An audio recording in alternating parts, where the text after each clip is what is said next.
नमस्कार प्रिय भक्तजनों, राधे राधे, जय श्री कृष्णा।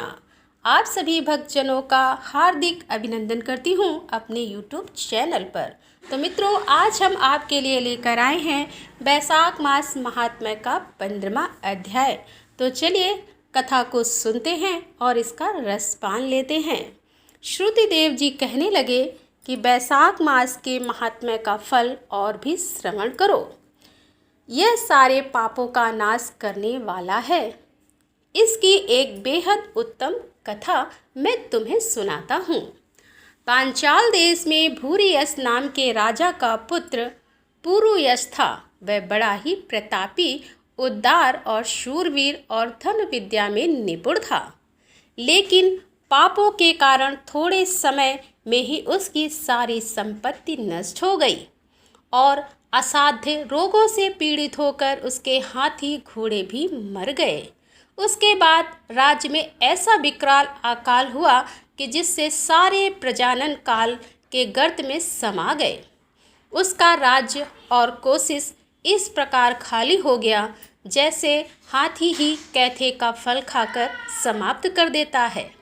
इस दशा में उसे शक्तिहीन और श्रीहीन जानकर उसके शत्रु दूसरे राज्यों में उससे जीतने का निश्चय किया।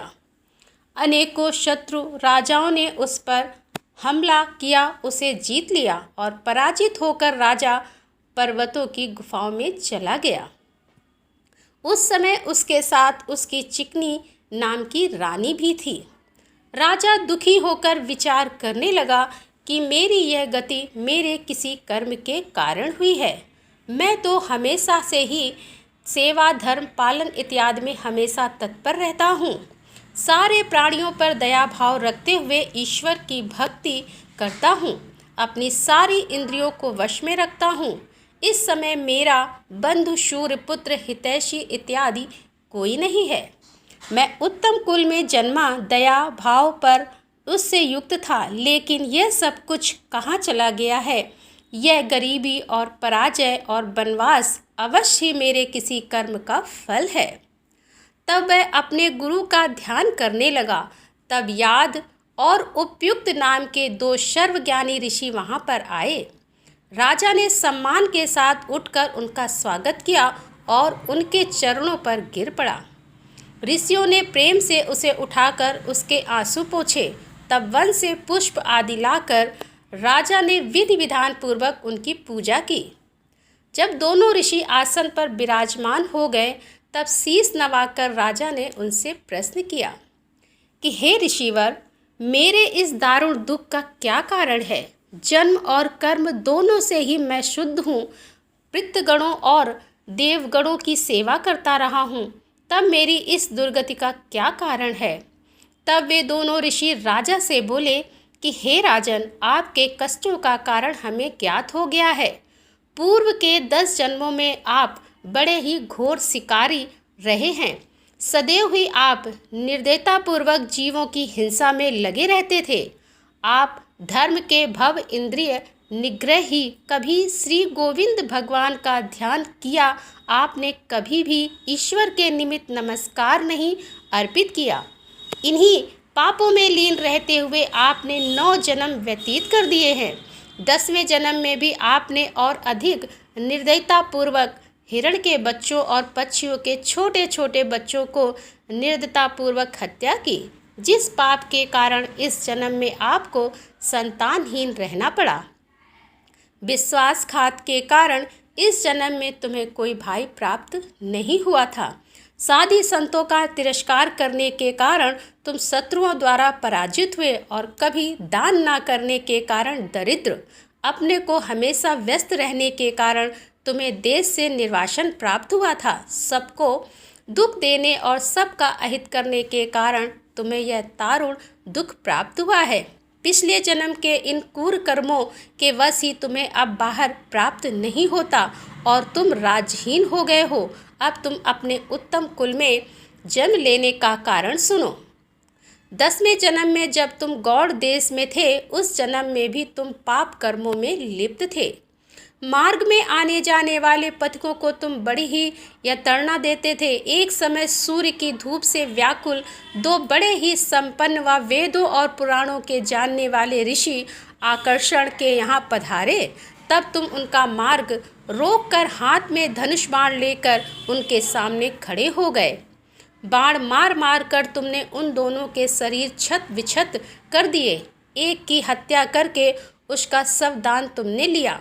जब तुम दूसरे वैश्य को मारने लगे तो वह भयभीत होकर वहाँ से भाग गया और अपना सारा धन पैरों के बीच में फेंक गया। तब कृष्ण ऋषि भी मृत्यु के भय से धूप में दौड़ गए और उनसे प्रश्न करने लगे कि सारा धन कहाँ है और वह वैश्य कहाँ भाग गया। ऐसा कहकर तुम मूर्छित ऋषि को उठाने का यत्न करने लगे। उन्हें होश में लाने के लिए तुमने उनके कान में फूंक मारी। रिमी, कीड़ों और कीचड़ से भरा जल जो उस समय वहाँ उपलब्ध था, उससे तुमने उनके नेत्र धोए और पत्तों द्वारा उन पर हवा करने लगे। तुम्हारे इन उपचारों से ऋषि मूर्छा से मुक्त होकर होश में आ गए।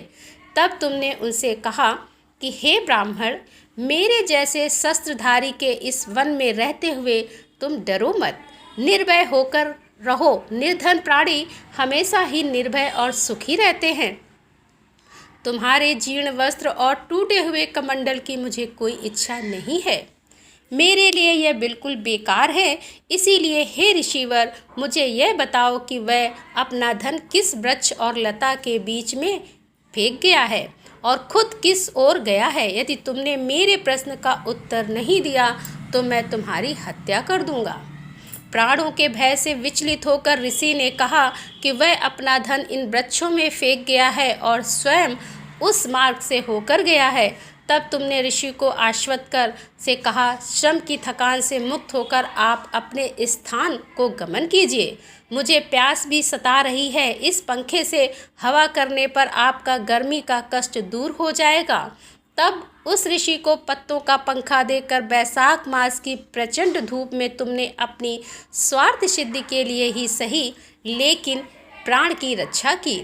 इसीलिए उस पुण्य के फल से तुम्हें इस जन्म में उत्तम राजकुल में जन्म लेने का सौभाग्य मिला है। अब तुम बैसाख मास के सारे धर्म का पालन करो तो तुम्हें सारे सुख फिर से प्राप्त होंगे।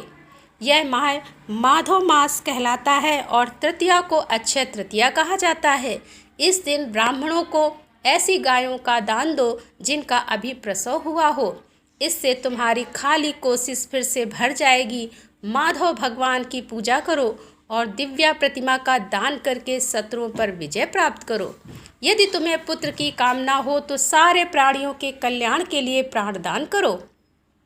यदि तुम निष्काम भाव से बैसाख के इन धर्मों का पालन करोगे तो इससे प्रसन्न होकर मधुसूदन भगवान तुम्हें दर्शन देंगे। इस बैसाख मास का यह महावत मैंने आँखों से देखा और कानों से सुना है, तुम्हें बताया है। और इस प्रकार वे दोनों ऋषि उसके सामने सारी स्थिति स्पष्ट करके अपने आश्रम को चले गए। तब वह पौरुषवाद राजा अपने कुल पुरोहित के आदेश के अनुसार श्रद्धा और भक्ति के साथ बैसाख मास की सारे धर्मों का पालन करने लगा और भगवान मधुसूदन की पूजा करने लगा। अपनी बची हुई सेना लेकर वह पांचाल नगरी में प्रवेश कर गया। राजा के आने का समाचार जानकर उसके शत्रु भी सेना लेकर युद्ध के लिए आ खड़े हुए। उन दोनों पक्षों में घोर युद्ध हुआ था, लेकिन बैसाख मास के पन्ने बल से राजा ने अकेले ही उन सबको जीत लिया। युद्ध में विजयी होकर राजा ने अपने राज्य में प्रवेश किया। बैसाख मास के धर्म के प्रभाव से युद्ध में हारे सारे राजागण उस राजा को कर देने लगे। भगवान मधुसूदन की कृपा से उस राजा को एक छत्र राज्य प्राप्त हुआ और उसके 5 गुणवान, शीलवान, सूरवीर और उदार पुत्र पैदा हुए। उनके नाम इस प्रकार थे: मेहतादृष्ट, कीर्ति, इंद्रीश, केतुवृष, धम्मविजय, चित्रकेतु और मयूर ध्वज। इससे राजा सहित सारी प्रजा बैसाख के धर्म का पूर्ण आदर और विश्वास करने लगे। राजा की सारी प्रजा उससे बड़ा ही स्नेह करने लगी। तब उसकी निष्काम भक्ति से प्रसन्न होकर अक्षय तृतीया के दिन भगवान मधुसूदन ने उसे साक्षात दर्शन दिए उस समय भगवान के दर्शन कर राजा चकित रह गया और पीताम्बर और बनमाला धारण किए लक्ष्मी जी एवं अनुचरों के सहित गरुड़ पर चढ़े भगवान के दिव्य तेजस्वी स्वरूप को सहन न कर पाने के कारण राजा ने अपने नेत्र बंद कर लिए। फिर दोबारा उनके दर्शन कर हर्ष में उन्मत्त होकर वह बहुत ही प्रसन्न हो गया और भक्तिभाव से शीश नवाकर भगवान की स्तुति करने लगा। तो बोलो विष्णु भगवान की जय। तो मित्रों, यहाँ पर 15वां अध्याय समाप्त होता है। अगले अध्याय में फिर आपके सामने उपस्थित होंगे। तब तक के लिए राधे राधे।